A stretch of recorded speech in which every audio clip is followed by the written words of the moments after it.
Hello everyone, welcome to the Whitman Think Tank. I'm Erin Johnson, and today we have as our guest the Whitman Town Clerk, Don Varley. Thank you so much for being here today, Don. Thank you for the invite.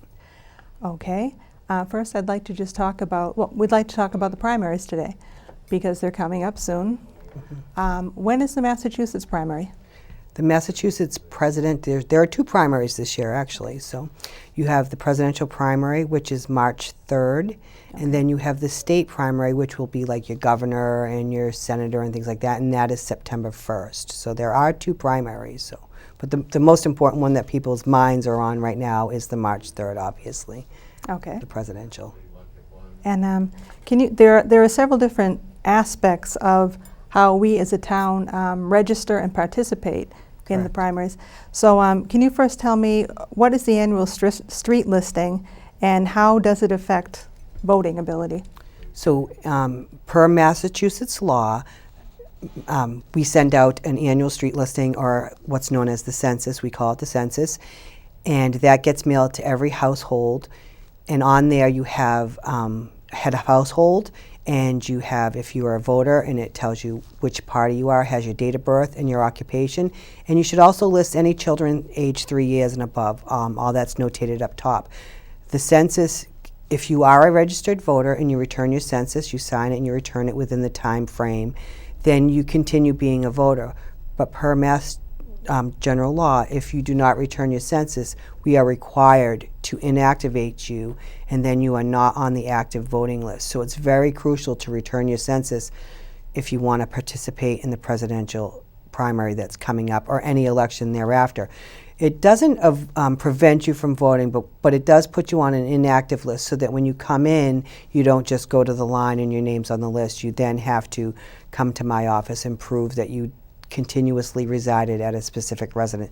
So it makes your process a lot less smoother if you just return your census every year. And there are drop boxes throughout the town. We put them in different locations. You can bring them into town hall, things like that, mail them back. So we try the best that we can to make it easy for residents to return their census. But it is something that's done every year per Mass general law. We mail out approximately 6,500. The first run, I would say we probably get back maybe 4,000. Then we do a second mailing, and this is all costly to the town. But like I said, you do what you have to do. So we do a second mailing, and then out of that second mailing, we're lucky if we get about 800 back. And then we start phone calling people's homes. That's become a little bit more difficult with cell phones and things like that. But we do call, we do everything that we can, because we need our numbers. It's not only for voting, but it's for, state aid and things like that. They get their numbers from our census to know how many people live in Whitman and that type of stuff. Okay, so by the time of the primary, how many registered voters do you think we'll have in Whitman? We have just over 10,000 registered voters. It'll probably, I think that might go up just a little bit, maybe by a few hundred, because of the interest. So there'll be people registering to vote. There is a whole lot of new ways that people can register to vote. I think our numbers will go up, maybe even as much as by 500 more registered voters. I think we have a little over 14,000 residents, but we have just a little over 10,000 registered voters. But I do think we may see an increase in that with some of the new implementations that the state has put into effect. Okay, and just getting back to the census for a second, if someone needs to change parties, can they do that on the town census? No, you cannot do that, and it does state that right on there. You can't register to vote on the census, and you cannot change your party affiliation. If you happen to, we're pretty proactive in our office. If we see somebody put that they're interested in registering to vote, what it would do is it would generate my office to send that person a voter registration card for them to fill out, but it does not register them to vote or change their political party. They have to do that the other methods that we have in place. Okay, and we get a local census and a U.S. census every year. What is the difference between them? So every year you get a local census, the annual street listing. The federal census, which is that's every 10 years. Sorry, yeah, that's I fine. meant to say that. So 2020, they're in the end stages of the federal census. So that being said, they do have a website, and it is www.2020census.gov, and they do have jobs there for people to go knocking door to door. The annual street listing, the town local census, we ask more detailed questions like your date of birth, your phone number, your occupation, those types of things. The federal census, they basically want to just get a head count. They do use our information that we collect to do their federal census, but other than that, they go door to door. So you may have people knocking at your door to see if you don't respond to your federal census. They are doing it electronically this year, or trying to, instead of mailing out some, but they are mailing out some. Your senior centers and your libraries, they have all the information, and I know a lot of seniors get concerned with people knocking at their door, or they might not necessarily, and I'm not saying this insultingly, but have the access to computers. So your senior centers, I've given them both packets in the school, packets on how to do their federal census through the services that they provide. So. Okay, thank you. So we talked about March 3rd, that's the first primary, September 1st is the second, and what other important dates, election dates, are coming up in 2020? So one of the things I do want to stress as far as the primary coming up in March is there is a voter registration deadline. That's important while we're on the March one. It's February 12th. Every election, you have to be a registered voter in your party for a primary 20 days prior to the election. Those dates can all be found on the town website. I have an election calendar. If you go to the front page, you'll see the meeting calendar, but if you do select the other calendar, you can specifically go to the election calendar to see those dates. Also, when I mailed out the census this year, I did include a schedule of events of different, because there's so many things going on this year with voter registration deadlines, with the elections, with being able to pull nomination papers for your local election. So we do have a local election May 16th, and the nomination papers for that will be available January 27th. So anybody who's interested in a particular office, they can pull their papers that day. Then September 1st is the state primary, and that's for like your governor and your Senate seat and things like that. And then November 3rd is the actual big election, and that will combine the two primaries. So whoever was selected in March and whoever selected on September 1st, you'll see all those candidates on the November 3rd ballot, as well as a few questions. I'm not sure how many yet. They don't know how many yet, but there'll be some questions. So. And will we have early voting again this year? Yep, early voting's been approved for the presidential primary, only for 5 days, so that will run from February 24th through February 29th.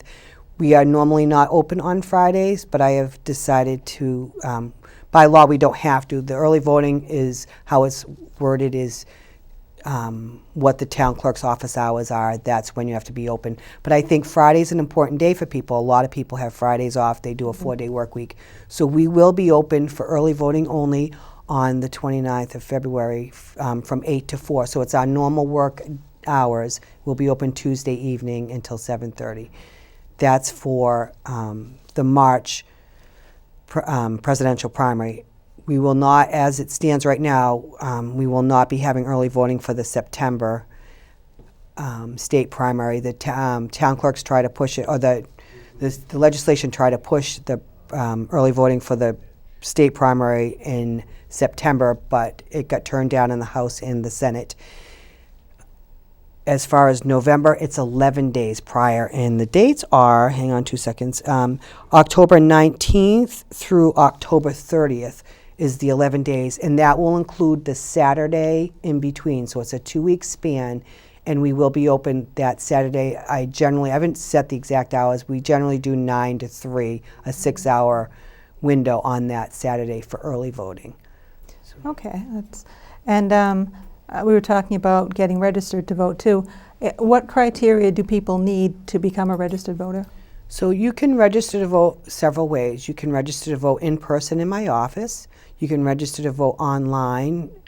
It's called online voter registration at www.registertovotema.com, and that will take you to the Secretary of State's website, and they have an online voter registration. What you will need is some type of ID when you register to vote online. And after you register to vote online, an important thing is you should get a confirmation within about a week after you register, a confirmation letter. If you do not get that confirmation letter, that can mean that something might have went wrong. You transposed a number or something didn't match, because when we register people to vote, we are connected with the Registry of Motor Vehicles and Social Security. So those numbers that you provide, they bounce your name and your date of birth off of those numbers. And if there's something that's not right, then it may bounce you out. So you can do it in person, like I said. You can register to vote online, and you can do it by mail. We'll gladly mail you a voter registration. You can download the voter registration from that website. Now at the Registry of Motor Vehicles, and if you get any type of state services, they're doing what's called, it just started, it's automatic voter registration. So if you do not opt out of registering to vote, you are automatically registered through the agency, and you are put into the unenrolled party. You cannot select a party. The only way you can select a party is if you come in person or do the online voter registration. So that's one thing that a lot of people, they're like, I didn't register to vote. They don't realize it. It used to be you had to opt in, but they just passed a new bill. It's brand new. It rolled out January 1st. That you are it's called automatic voter registration. So unless you opt out, unless you check that block that you don't want to register to vote in the state of Massachusetts, you will automatically become a registered voter. So you got to watch that. If there are religious reasons people don't want to register to vote, and they don't know, there are religions that don't want you to be a registered voter, and that was one of the concerns that people raised about not seeing that little block, because it's a little block.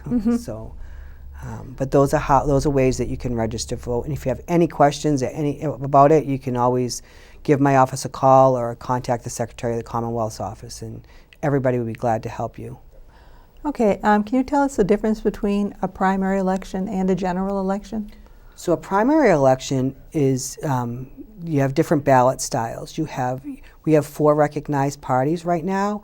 We have Democrat, Republican, Green Rainbow, and Libertarian. So it's a partisan election, that's what they call it. Those are primaries. An annual election or the November election, they're nonpartisan, so all parties will be together. So if you are registered in any of those parties, that's another thing the state website is good for, because you can just confirm which party you are registered in. So if you are registered in the Libertarian Party and you come in and vote, and you want to vote Republican, you cannot. You will only be offered a Libertarian ballot. If you're registered to vote in the Democratic Party, you will only be offered a Democratic ballot, and that's how it works. I know some people we do have some voters that I didn't register that way, and they come to our office and we show them their voter registration, and we do a little bit of investigating. If you are an unenrolled voter, which used to be called Independent. I went totally blank, like I should know that right off the top of my head. It used to be called independent, and sometimes it's still referred to as independent, but it's called unenrolled. You will be offered ballot of choice, so you get to pick what ballot.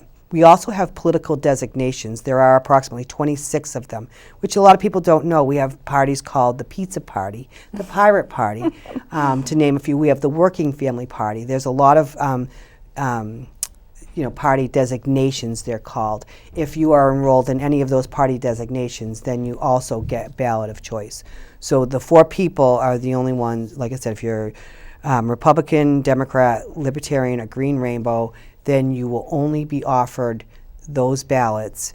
Anybody else will get ballot of choice. And we do have them displayed throughout the auditorium in the town hall. When you come in, you can look ahead of time to see which ballot you want before you go up to your check-in table, because they cannot help you when you come in. They can't say, if you go in, I want to vote for this person or this candidate, what ballot do I want? They cannot, by law, help you. They will then direct you to the wall to... Okay.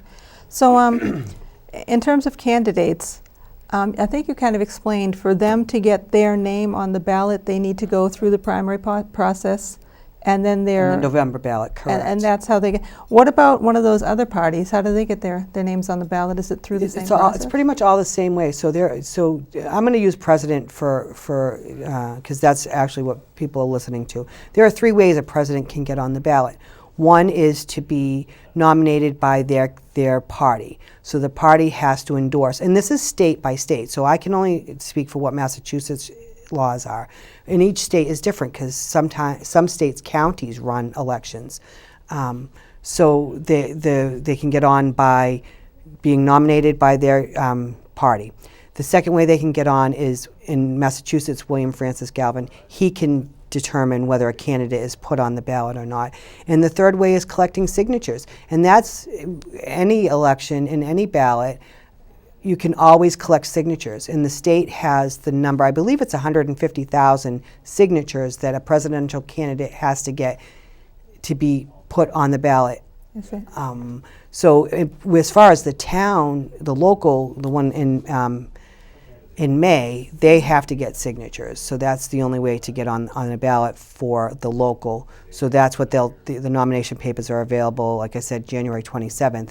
And they get papers and they have to go out and gather signatures. They need 50 valid signatures to be on. And that number changes too, but basically it's usually around 50. Sometimes it can be a little bit lower. Okay. Now, when you're talking about the primaries, you're talking about parties too. So what are the town committees and what do they have to do with the? So the town committees, you'll see them on the March primary ballot. The only one, the Republicans, we have names for. The Democrats, it's all write-in. There's 35 write-in spots. You can write in 35 people. You can write in nobody. You can, so they get put on the presidential primary ballot every 4 years, the town committees. And then they have to let that's a lot of a state, more on the state side. Mm-hmm. They control that. They just happen to be on the ballot and they file the paperwork with us. And we just have to certify the signatures to make sure that the candidate is enrolled in that political party by a specific date. There are certain things that the town clerk's office has to make sure. And then whoever the chairman is of the town committee, they file those papers with us. We do what we need to do as far as, like I said, confirming that the person lives where they live, that they are enrolled in that town committee's party by a specific date. And then the chairman picks up those papers and then they turn them into the state. So most of that stuff is state for town committees. And for your state senator and all those things, they obtain all their paperwork at the state level. We do have to certify the signatures of the residents of Whitman. However, they pick up all their papers and they turn their papers in through the state to get on the state ballot. The state is in charge of all the ballots and who gets put on them for any primary election and the November election. The only election that my office is in charge of is the May election, and we create the ballot. We get the candidates. We do the whole process from A to Z for the May election. But other than that, the state election, that's all. Like I said, we do certify the signatures to make sure that the people are registered voters when they sign to nominate a candidate. But is there any chance of fraud in the voting system in Massachusetts? So that's a great question because there's so much talk about that. You see it all over the place. Massachusetts, we are a paper ballot community, and I've been told by the higher ups that we will probably always be a paper ballot community to prevent fraud. Mm-hmm. We are not electronic. We are connected to the state with a computer in my office, but we're hardwired. There's none of that internet surfing, internet highway. That's why you don't see electronic check-in for, as much as we like it, you see it at town meeting and we can use electronic check-in for early voting. Mm-hmm. But for election day, you can't do any electronic check-in and things like that because Massachusetts has taken that necessary step to make sure that there is no way that anybody can hack into our voting system. Can it happen? I'm not an IT person, so I don't know, but they've taken and they take pride in that we are a paper community, so we always have paper backup if there's ever any question. Okay. You talked a little bit about technology we use. Is there anything new in the technology that pertains to the there elections? are. We have, in the last annual town election, the town purchased new voting machines. Our other tabulators were over 20 years old. They were long past their lifespan. So we got the ImageCast voter tabulator, and it looks very similar to the old machines. So it's a little bit slower, and you have to take your time a little bit because the way it scans the ballots and things like that, but it's a much better machine. And I'm not going to say more efficient because the old machines were just as efficient as these. They're pretty much right on as far as efficiency. So we have those new machines. There are your wardens and your clerks stand right by them, so if you have any questions. But like I said, they look very much like the old machines. We also have, like I said, the electronic check-in. That's only used at town meetings. We can use the electronic check-in, and we use that for early voting. It helps us because it prints out labels for us. So the voter lists are downloaded or uploaded onto we use laptops in Whitman. Some people use poll pads like iPad type things, and we've chose to use laptops. I like the little bit of privacy, so that but those are what we use for the early voting. So they do the voting lists and they check in for that, and they have been using the handheld devices for voting at town meetings. So those are the 3 newer electronic devices that we're using. Okay, and I've always wondered this. After the polls close, what do you and your election workers do?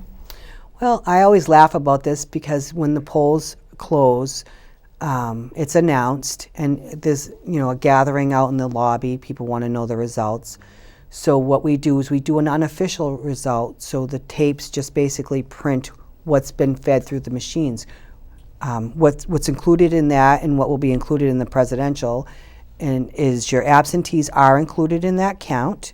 Your early votings are included in that count, and any pure ballots, those are ballots that people didn't do like erroneous marks that the machines could read, go right into the machine. Sometimes we get ballots that people either overvote or undervote, or there may be a line, and those go in the auxiliary compartment. Those will not be on the tapes that are read at the end of the evening. Those have to be hand counted. So what I do at the end, the close of polls, is I keep my early voters and my absentee voter ballots, and then I feed them in then, because they do cause the machines to jam. So sometimes with a larger election, it takes a long time afterwards. I don't have the results like I do in May. I pretty much have it right away. But in the presidential, when there's a lot of ballots going on those machines, we do the early voters and the absentee voters after the close of polls. And then, by law, it is okay to do that. So that's what we do. And then I come out with the tapes and I read those. While I do that, then everybody pretty much leaves. And I always laugh because then I look in and I look at my election workers that work very hard. They've worked a long, long day. And that's when their work really begins, because they have to do all their numbers and their tally sheets. Because once the polls close and they lock up, all the ballots, they lock up the absentee ballots, they lock up they have envelopes, probably about 10 to 12 of all different provisional ballots. There are all kinds of different ballots, and they have to be locked and sealed, and they signed. They're responsible. My wardens and my clerks are responsible for what's inside. They have the totes. I cannot open that up, so I have to rely on their notes. They have books. And they have to do tally sheets for me. So all my numbers come from that. I don't, touch the ballots. They get locked into a closet and things like that for 30 days, and we cannot open them for any reason unless there's a recount. But that's, like I said, that's when they become busy bees, and they really, they start working real hard. We don't leave. We cannot leave. We can't just put everything to the side and say we'll come back tomorrow, even if it's 3 a.m. We cannot leave until every ballot is accounted for, whether it's a voted ballot or a not voted ballot. Our numbers have to match it. It's checks and balances. That's why you have a check-in and a check-out. Everybody has to match, and it's, when you've worked all day and sometimes people take your place and, a lot of switching out and things like that, It's can very be. impressive that they're able to do that. Yeah, A and, lot of and the coordination. average poll worker is 73 years old. That's what I was told by the state. We just had a training. They get training every year. It's required by law. We just had a huge training session, and it's kind of nice for them to see the training session because some of my rules aren't necessarily my rules. They're rules of the state. You know, why do you do this? Why do you do that? And they're all, you know, state laws require us to do certain things, and we follow through with town elections. So those same laws are imposed on the town election as well. Okay, so you talked a little bit about how a lot actually, about how the votes are counted. And then there are the results. What's the difference between official results and unofficial results? So for a federal election or a state election, the results cannot be official until 10 days after, because we have what's called UOCAVs, which are overseas or military ballot voters, people who are serving the military, maybe their wives, things like that. And we can't, they have 10 days afterwards and to get the ballots to us, because they could be coming from overseas if they choose to mail the ballots via U.S. Postal Service. The state's come a long way. I just did an email ballot to a military gentleman, and he emailed me the ballot back the next day. So I already have his ballot. So the law says we have to have their ballots. They have to have their ballots by January 18th, and you know, to give them time, because if they're on the fields, or I'm not really sure. You know, I'm assuming that myself. So they have time to vote as well, just like everybody else. So we do an email process, and that's where I'm at with my UOCAVs. So you can't, unless you have, so if I only have 3 UOCAVs, and I get all 3 of their ballots back and it's before the 10 days, I can make my results official because I have all my voters are accounted for. Anybody who votes can only vote on election day that is there in person. It's from 7 a.m. to 8 p.m. for a state election and 9 to 5 for a local election. So those people I know that night are there. The only reason the delay is for those UOCAVs. Okay. Yeah. And have you ever been involved in a recount? I have. When I first was there, it was for a local election, and it was for a selectman's seat. And one candidate lost by 1 vote. So we had the recount, and they set it up. We also get audited now for the November election, and the audit is pretty much the same way. You get your totes, and then you open them. You have a town council there, and council representing the party if they choose whoever challenges the vote. And they have so many days to challenge it, and they need signatures from, like I said, that's all stuff I would gladly give somebody if they're interested. And then you have teams, and you actually physically count the votes. In that recount, there was an absentee ballot. I was the runner for the recount. I wasn't the town clerk. And they put their hand up because they have a question about a ballot. And at the time, the voting machines didn't, if somebody overvotes now, it spits it out, and then we have to say to the voter, you've done something wrong, you might want to take a look at this. And if they say no, then that's when we put it in the auxiliary compartment. However, at the time, the machines didn't. So if you overvoted, what the machines did is it turned that ballot into a blank. So when you physically looked at that ballot, the question was, clearly the candidate, a candidate was circled or filled in the oval, and then it was clearly erased, and the other candidate, the oval was filled in. So it was the intent of the voter, and it was very clear that the intent of the voter was for the candidate who had 1 less vote. So then that selectman's race became a tie, which is kind of very rare. So we had to run a whole special election with just those 2 candidates to see who won. So it was pretty interesting to see, and like I said, it was like my first or second year there, so what I absorbed from that would be a little bit different than what I would absorb today, that's for sure. Okay. Dawn, this has been fascinating, and I think a lot of people are going to be much better informed voters as a result. And I'd like to thank you again for being here. Okay. And I'd like to thank our audience, the people of Whitman and Hanson, and I hope you will join us on Facebook if you are ever interested in doing so. Thank you so much, and have a good night.